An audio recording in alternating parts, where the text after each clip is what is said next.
All right. So, Brian, so I've been on your team now since November, and been working with Far Reach and learning all kinds of new stuff. And just wanted to spend a few minutes with you today and ask you some questions.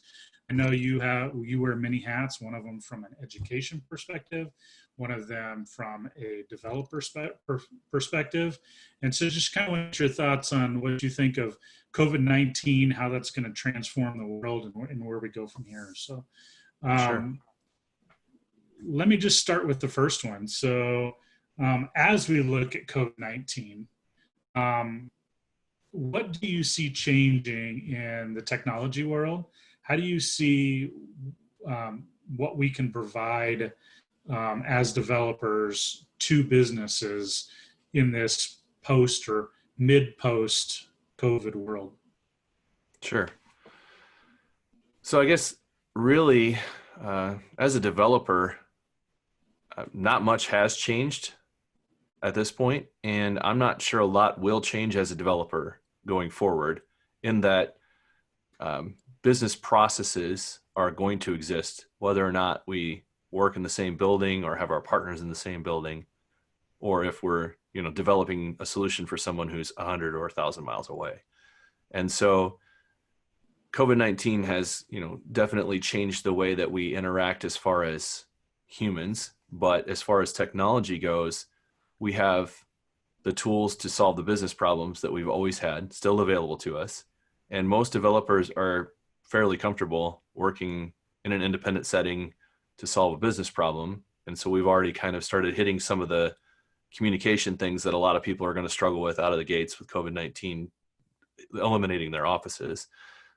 So for us, really, the main thing is probably going to be just a little bit more enhanced communication, a little bit more ability to keep people appraised or apprised of where we're at on our projects, what we're doing, but really, just using the tools that we have already to build out even better solutions based on what we now know that's happened to us with different things that are going on. What are we going to be able to do differently, or what are we going to have to do differently as we enter this new world of post COVID-19? Yeah, so I think you bring up a good point around the communication piece there. So, in the past, I would say for Far Reach, we've worked remote for years, and so and we work with clients remotely as well.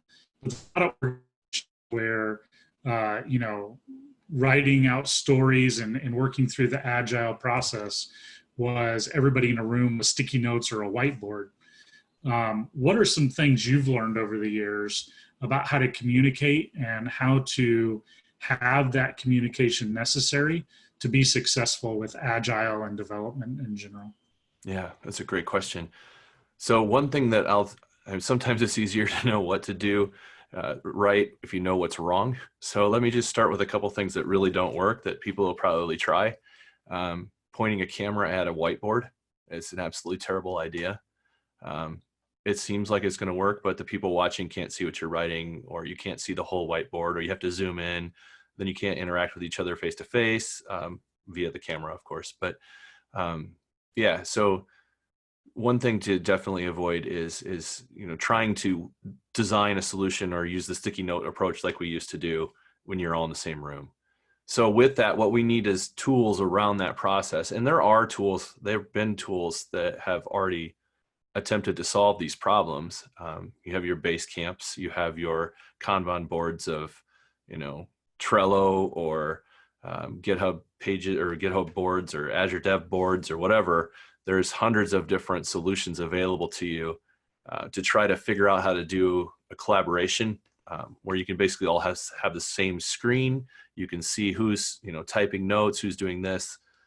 You can write your stories. You can have all of that information basically online, so then people can interact with each other that way. People will have to remember that it'll be extremely important to tag people. I think that'll be a thing that people forget because with all of the change in communication for, as I said earlier, for developers, we're kind of used to this. We've been doing it for a long time. But with a new person coming out of the office who's used to being able to just walk over to Mike's desk and say, hey, Mike, what's going on? he won't have that, or she won't have that anymore, and they'll have to tag Mike, because Mike's going to have so many other people doing things to Mike that he's not going to hear, you in through all the noise unless you highlight it, or at least get some sort of way that all of your team members have a way to prioritize and know what they're supposed to be working on. And so again, using some sort of board or some sort of workflow management to do that, it's going to be really important. That will help with your communication, because you'll be able to then look at that. We do daily stand-ups, and with daily stand-ups, it's different for every team I've ever worked on. Sometimes it's very straightforward, and sometimes it's actually quite involved. And so I think what you need to do as your team is just kind of to experiment a little bit, figure out, how do we use this time in the morning or in the afternoon, whatever your stand-up is, to really communicate effectively so that everybody has what they need, nobody's blocked. And, again, using tools to manage that, and not expecting people to remember all this stuff. It's not like when you work in the office, you don't have the visual memory of talking directly with someone anymore. There's something weird about the video camera. It doesn't resonate the same way. It's just like when you first switch from reading a book to reading online, there's something different about it. You have to get used to it. And so, yeah, I think with that, building your processes around tools that already exist, and that also then opens the door for people to actually build better tools, right? So speaking of new tools and where we can innovate, what do you think are some areas that are ripe for new tools and new innovation? One of the great things about software is that we are always trying to find business processes where problems exist and solve them so that we can make people's lives better, right? That's basically our purpose in life, is to automate processes, enhance processes, take manual steps out of the equation where people can make errors. And so if you were an entrepreneur type of person, or if you were a team looking for solutions to build in a time of down, in a down economy, maybe what you could do is consider the tools that are out there right now, such as Zoom or the Trello boards or whatever, and figure out a way to make it better. I mean, there's a saying, there's nothing new under the sun, right? So nothing that we're doing is new under the sun, except for somebody does it better. And so it really comes down to execution. If you see holes in the process, or if you're experiencing a pain point, there's an opportunity. So Zoom went through a huge pain point just a couple weeks ago because they experienced basically overnight exponential growth, which everybody would think, oh, this is the unicorn. This is what we wanted. But what that did was actually expose them to all sorts of scrutiny where they found out, oh, we have this security hole and that security hole. And to Zoom's credit, I really believe they've done a fairly great job of responding quickly, and not only responding quickly and fixing the problem, but also owning it. I think the CEO even came out and said, hey, I screwed up, right? So with all of that, those types of things still have room for improvement. So if you wanted to, you could figure out tools around visual communication.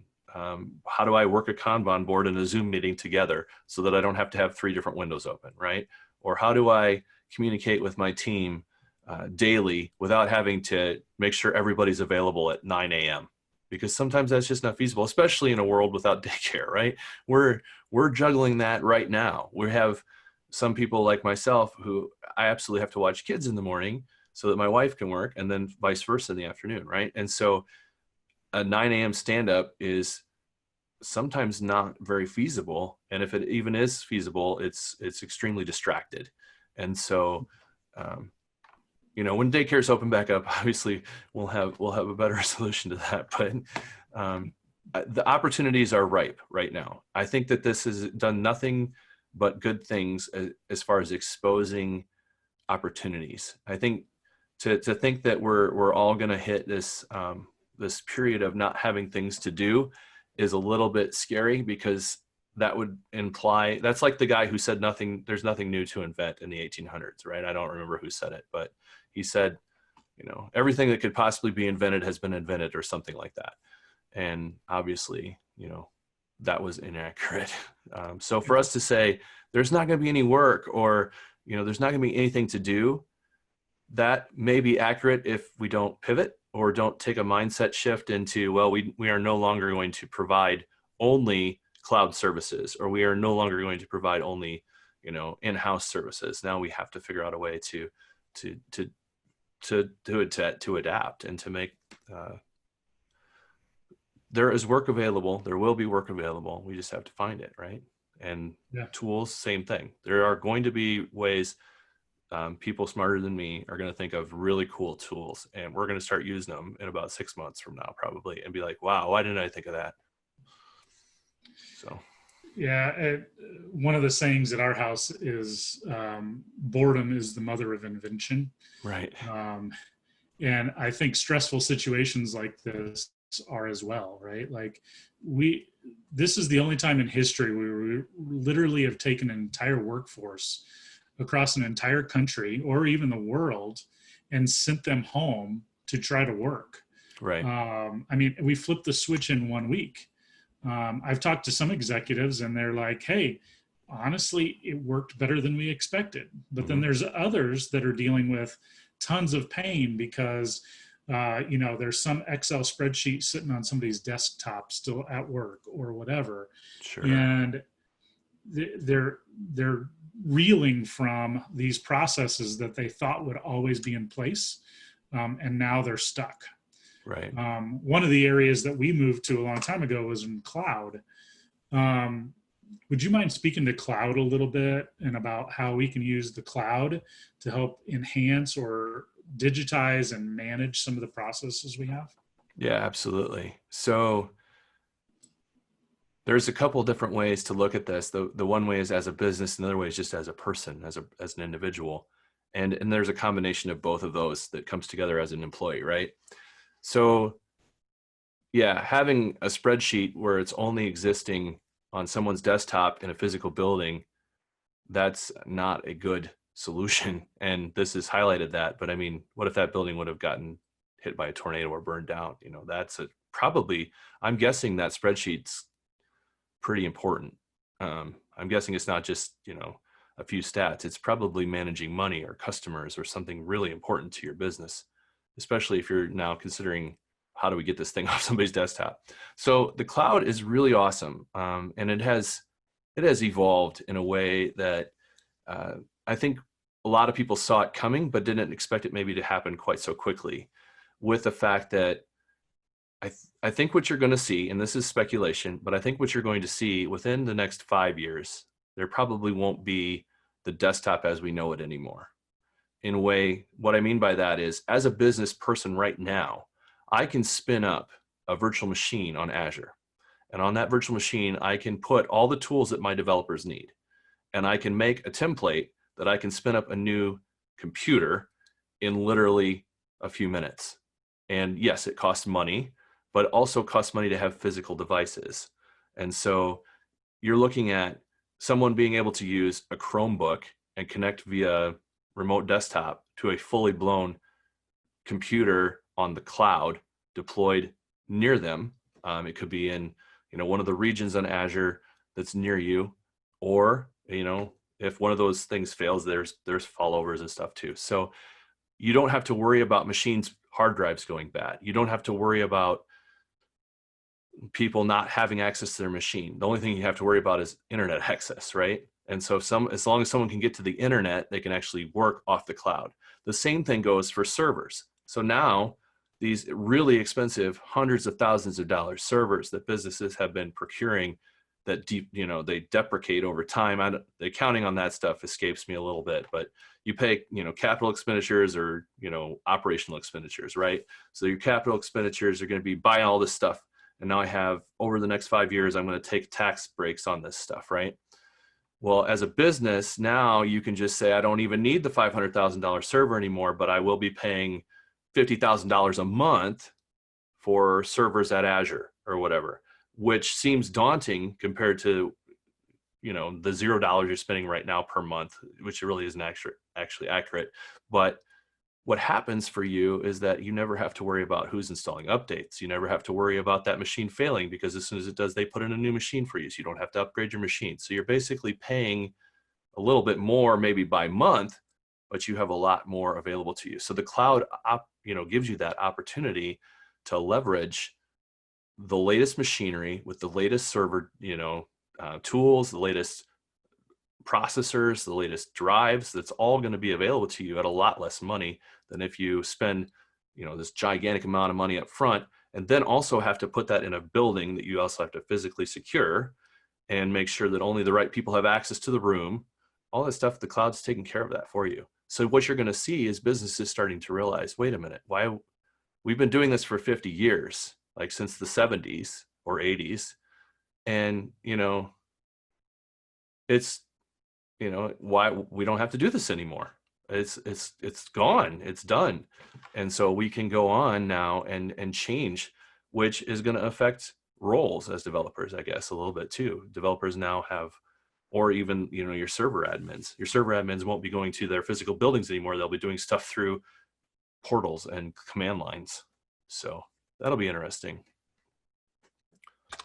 It sounds a little bit like a buy versus rent concept. Yeah, kind of. It's, yeah. I mean, because you're basically leasing the equipment, right? And it's as soon as that equipment doesn't work anymore, or your 2 years is up, you can just lease a different version of it. Right. But it's much more flexible, a little more expensive maybe up front. It'd be more expensive up front to buy a $500,000 server, put it in a building, make sure it's procured, all that stuff, and then watch it start to degrade over time versus paying $50,000 a month on a continual basis. So I'm making numbers up, by the way. So you also are a professor. You teach at university. That's correct. How do you think that COVID is going to affect education going forward? So, we were kind of talking a little bit off camera, and one of the things that I was thinking about then is the code schools. So there's one in Cedar Rapids, Delta V, which our friends at New Boco run. And, they've already been seeing people before COVID that leave a job such as, teller at the bank or, clerk at Hy-Vee, and they go through a 6-month program or whatever the term, 18 weeks, whatever the term is for these code schools. And they land jobs where they literally double their income, and then a couple of years later, double their income again. So right now, I think code schools are really, really going to do well. And the reason being is because, number one, those code schools can provide a very quick solution to a huge problem that about, 30 million people that, I don't know what the number was, that recently just applied for unemployment. Tech fields right now, we're still hiring at ridiculous salaries. Now that might change in 3 to 6 months. I can't predict that it won't, depending on how all this continues to go. And, who knows what happens with different things. But right now, tech is not a bad place to be. And it never really has been. But now it's kind of like, people need solutions, and people need their data, and people need the ability to make decisions based on that data. And these code schools, you can learn how to be a programmer on the web. You can learn how to be a data scientist. I mean, they have different options. And a code school might run, depending on which one you go to, $15,000, $20,000, which seems pretty daunting, right? Especially if you're unemployed. But there are a couple of them out there that do a deferred situation where you don't even have to pay. You can go to school, get your degree from them. It's not a BS degree, but who cares? It's a degree that says I graduated from a school, and that school gave me the ability, and that school likely has partners that they could even help place you in. So you might even land a job and go from no income, or maybe you were working on the line at the factory and making 30 grand or something a year, to all of a sudden making 60, 75 grand a year, and your life has changed. And you don't have to go there for 4 years, and you don't have to take classes on, organizational psychology.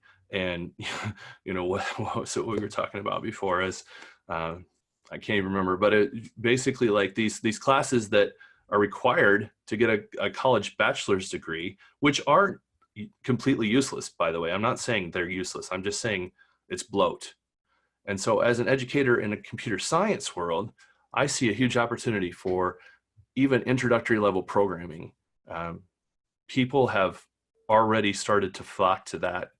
I've seen increases in course sales on my basic introductory courses because people are looking for ways to learn and better themselves, which has never changed, but now is even amplified.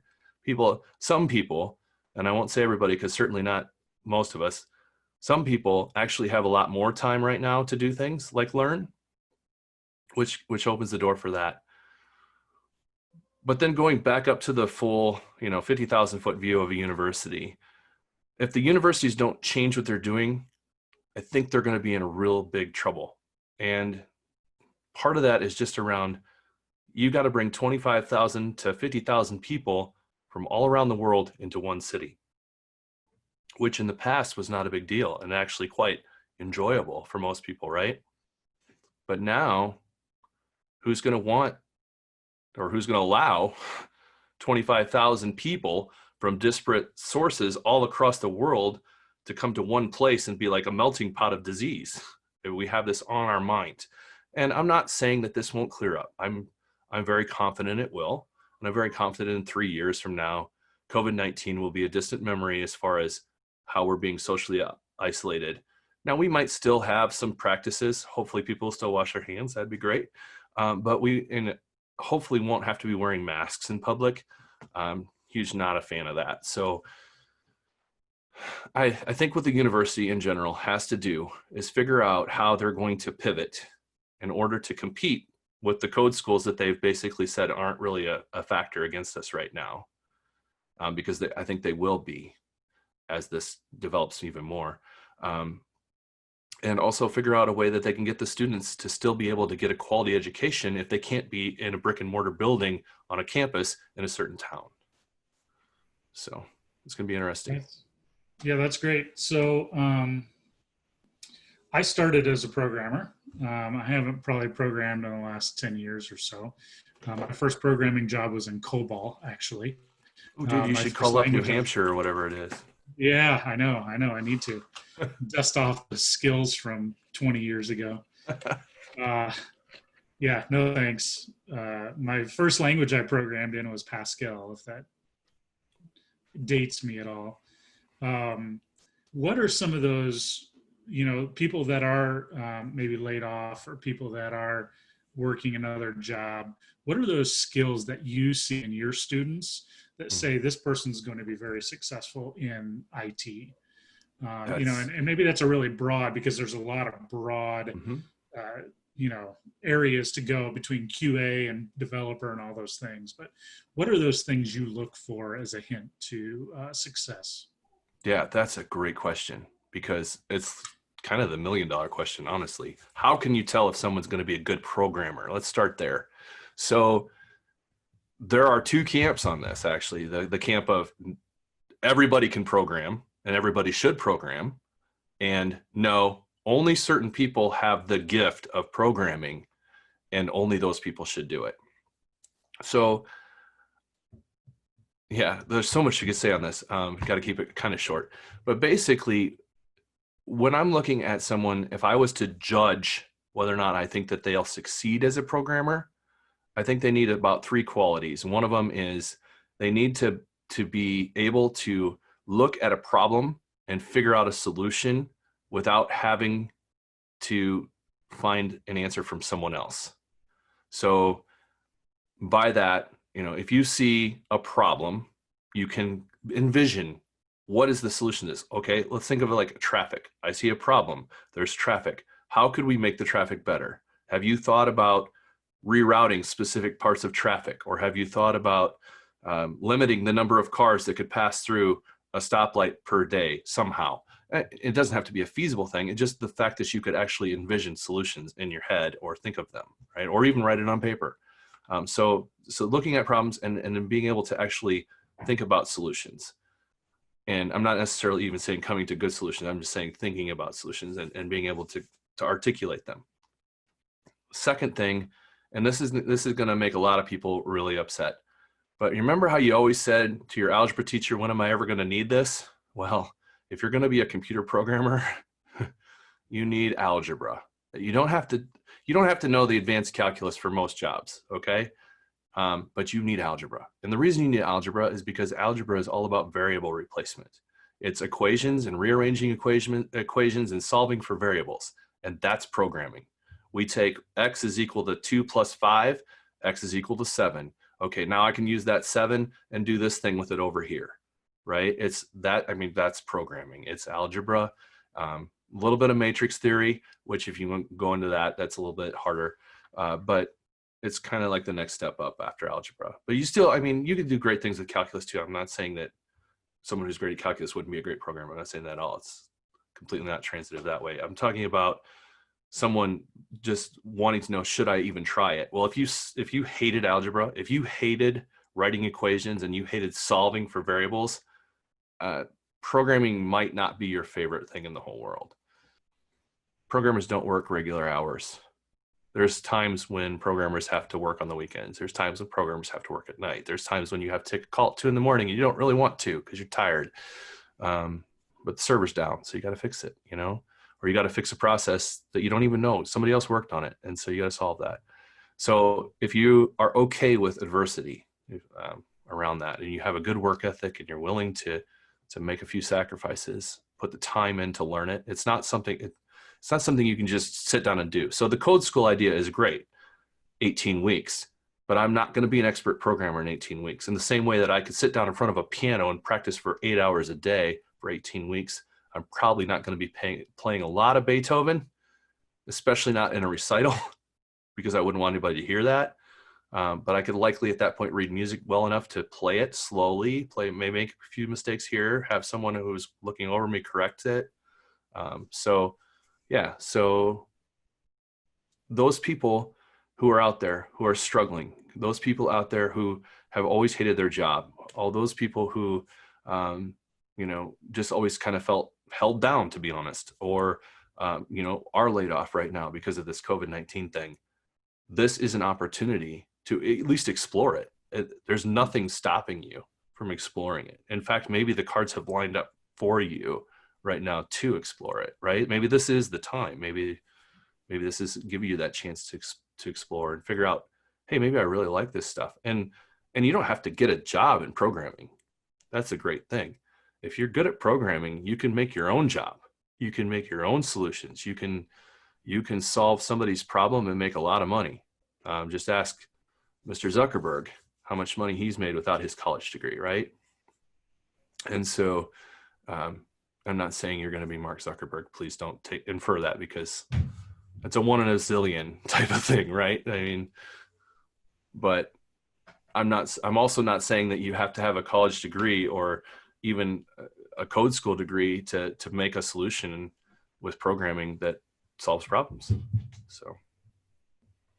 Yeah, that's great. That's a great answer. Cool. Hey, well, thanks for your time today, Brian. I know this is your afternoon time to be working, so I don't want to take too much more of your time, but thanks for being able to answer some questions today. It was great to get your insight. So yeah, thanks for having me.